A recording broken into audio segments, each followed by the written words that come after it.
Hindi nakaligtas sa mahigpit na pagbabantay ng batas ang dalawang wanted person na sangkot sa mga kasong rape matapos silang madakip sa magkahiwalay na operasyon ng mga tauhan ng Police Regional Police Office 1 sa lalawigan ng Ilocos Norte at Pangasinan.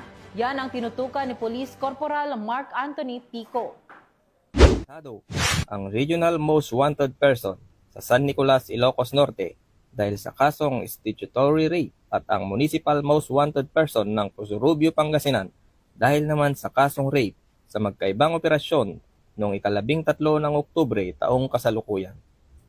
Inaresto ng mga tauhan ng San Nicolas Municipal Police Station katuwang ang RIU, RID Pro 1, PIU, 101st Maneuver Company ng RMFB1 at Ilocos Norte MARPSTA ang itinuturing na top 4 regional most wanted person. Ang 22 anyos na lalaki ay inaresto sa bisa ng warrant of arrest para sa kasong statutory rape na walang inirekomendang piyansa.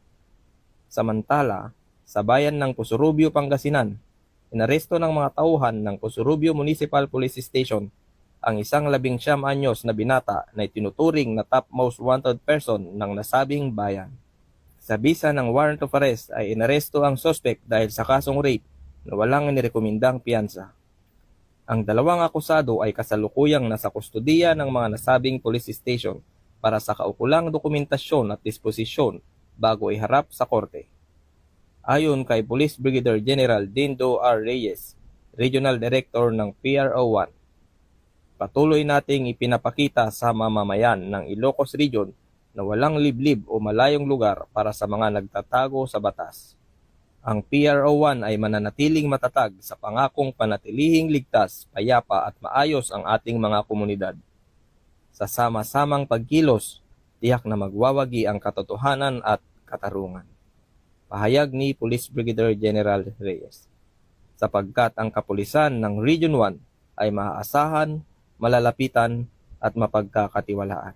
Mula dito sa Ilocos Region, ako ang inyong PNN correspondent, Police Corporal Mark Anthony Pico, alagad ng batas, tagataguyod ng balitang pulis.